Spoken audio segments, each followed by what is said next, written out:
Precis মুজিবের যে হল ছিল সে হলের নামকরণ শহীদ ওসমান হাদি এবং ফজলুল মুজিবের নামে যে হল ছিল সে হলের নাম বীর প্রতীক ক্যাপ্টেন সিতারা বেগম হল এই নামে নামকরণ করা হবে এবং অফিসে আমরা ব্যবহার করতে পারবো।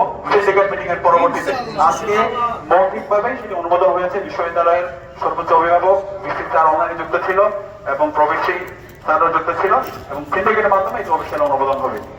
ছাত্র সমাজের পক্ষ থেকে তাদেরকে অনুরোধ করছি আপনারা পঞ্চায়েত করেন, আপনাদের আর এই জায়গায় অবস্থান করে আপনাদের নৈতিক অধিকার নাই।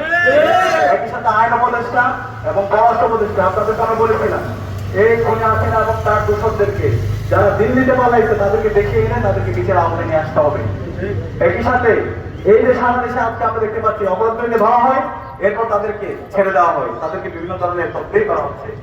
এই আইন উপদেষ্টা তাকে অবস্থান পরিষ্কার করতে হবে। যারা অপরাধী আছে তাদেরকে কোনোভাবেই তাদেরকে জামিন দেওয়া যাবে না। আমরা মামলা বাণিজ্য দেখতে পাচ্ছি, আমরা আইনজীবীদের দেখতে পাচ্ছি তারা বিভিন্নভাবে বিভিন্ন টাকা পয়সা লেনদেনের মাধ্যমে অপরাধীদের পক্ষে তারা লড়ছে। সুতরাং এই ধরনের যারা কাজ করবেন আমরা তাদেরকে রাজনৈতিকভাবে এবং সামাজিকভাবে আমরা বয়কট করবো। এই হত্যাকারী যারা আছে এই ফেসিস চক্র যারা আছে তাদের বিরুদ্ধে আমাদের অবস্থান পরিষ্কার।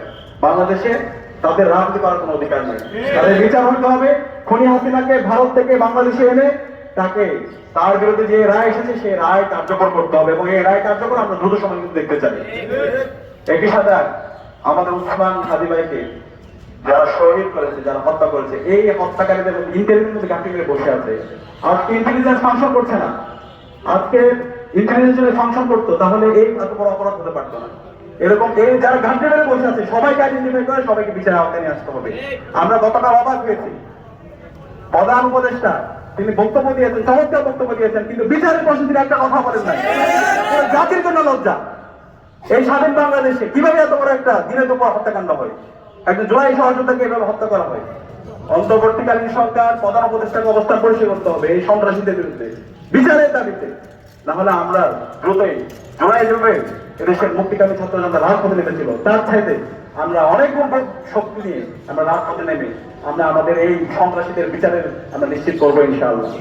আমরা সবাই অনুরোধ করবো বাংলাদেশের সকল রাজনৈতিক দল, ছাত্র সংগঠন সবাইকে আমাদের এই সময়ে দায়িত্বশীল আচরণ করতে হবে, আমাদের বক্তব্য হতে হবে, আমাদেরকে কমন এনালিসিস করতে হবে। পতিত ফ্যাসিস্ট খুনি হাসিনা এবং তার দূষরদের বিচারের দাবিতে আমাদেরকে ঐক্যবদ্ধ হইতে হবে এবং আসন্ন যে নির্বাচন সেই নির্বাচন যেন ফ্রি, ফেয়ার, ক্রেডিবল হয় সেটার জন্য আমাদের ঐক্যবদ্ধ এবং আমাদের লড়াই সংগ্রাম জারি রাখতে হবে।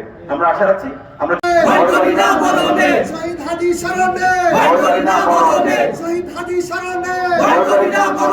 শহীদ হাদি, শহীদ হাদি, শহীদ হাদি, শহীদ হাদি শরণে। দ্বিতীয়ত আমাদের আরেকটি হল ফজিলাতুন্নেসা মুজিব হল, তার এই নামের শিক্ষার্থীদের প্রস্তাবনার আলোকে বীর প্রতীক ক্যাপ্টেন সিতারা বেগম হল এই নামে মৌখিকভাবে অনুমোদন হয়েছে। সিন্ডিকেটের মাধ্যমে পরিপূর্ণভাবে আমরা অফিসিয়ালি এই দুটি হলের নাম। একই সাথে আমরা আরো তিনটি আমাদের স্থাপনা আছে এখানে কর্মচারী কর্মকর্তাদের যে ভবন আছে সেখানে দুটা ভবন, বঙ্গবন্ধু টাওয়ার এবং শেখ রাসেল টাওয়ার, এই দুটিরও নাম পরিবর্তন করা হবে এবং অংশীজনদের সাথে বসে নামের প্রস্তাবনা আমরা ঠিক করে এটা ফাইনালি সিন্ডিকেটের মাধ্যমে পাস হবে।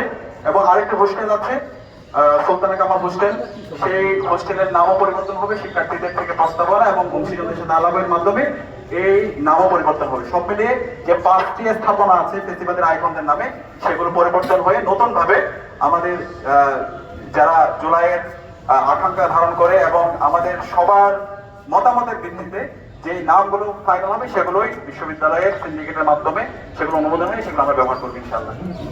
দ্বিতীয়ত আমাদের দাবি ছিল গত 16 বছরে বাংলাদেশে যারা ফেসিবাদ কায়েমে সহযোগিতা করেছে, যারা আমাদেরকে হত্যাযোগ্য করেছে এবং ক্যাম্পাসে গণরুম, গ্যাস রুম কালচারকে যারা বৈধতা দিয়েছিল, শিক্ষার্থীদের উপর নিপীড়ন নির্যাতনকে বৈধতা দিয়েছিল, হাজার হাজার শিক্ষার্থীদেরকে নির্যাতন নিষ্পেষণ যারা মৌন সমর্থন জুগিয়েছে এবং এই জুলাই বিপ্লবে আমাদের 2000 ভাই বোনকে খুনি হাসিনা যে শহীদ করেছে সেটা যারা সহযোগী ছিল এবং 14 জুলাই যখন আমাদের ভাই বোনদের উপর বহিরাগত নিয়ে এসে তৎকালীন বিশ্ববিদ্যালয়ের ভিসি মাকসুদ কামালের নেতৃত্বে আমাদের ভাই বোনদেরকে মেরে রক্তাক্ত করেছিল। আমরা যখন আমাদের ভাই বোনদেরকে নিয়ে হাসপাতালে যাচ্ছিলাম, সেখানে হাসপাতালে ইসরায়েলিরা যেভাবে আমাদের ফিলিস্তিনি ভাই বোনদের উপর বর্বর হামলা করেছে, একই কায়দায় মাকসুদ কামালের নির্দেশে ওই সময় ছাত্রলীগের সন্ত্রাসীরা, যুবলীগের সন্ত্রাসীরা এবং বহিরাগত লীগের সন্ত্রাসীরা এসে এবং পনেরো পেটো বাহিনী এসে আমাদেরকে দফায় দফা হামলা করেছিল। এবং এই সব কিছু হয়েছে ওই সময়ের ভিসি মাকসুদ কামালের নির্দেশে এবং ওই সময় তার যে প্রশাসন ছিল তাদের নির্দেশে। এবং ওই সময়ে খুনি হাসিনার যে বিশ্ববিদ্যালয়ের প্রশাসন ছিল, শিক্ষক সমিতির সভাপতি ছিল জিন্নাত হোসেন থেকে শুরু করে আকুমা জামান, তারা ওই সময় বিভিন্ন স্টেটমেন্ট দিয়েছিল জোড়াই বিপ্লবীদেরকে ব্রাশ ফায়ার দেওয়ার জন্য। এরকম যারা ফেসিস্টরা আছে, এই ফেসিস্টের বিরুদ্ধে যথাযথ আইনগত ব্যবস্থা নিতে হবে এবং প্রশাসনিক ব্যবস্থা গ্রহণ করতে হবে। আমরা জানিয়ে দিয়েছি যে সামনে সিন্ডিকেট মিটিং আছে, সিন্ডিকেট মিটিং এ এই সকল ফেসিবাদের দূষণদের বিরুদ্ধে, শিক্ষক, কর্মচারী, কর্মকর্তাদের বিরুদ্ধে সিদ্ধান্ত আমাদেরকে জানিয়ে দিতে হবে, কমিশন দেব। তো তারা আমাদেরকে আশ্বস্ত করেছে, ফ্যাক্ট ফাইন্ডিং কমিটি করেছে 18টি এবং এই রিপোর্টগুলো তারা পাবলিশ করবে। আমরা দেখতে চাই তারা কি ব্যবস্থা নিয়েছে।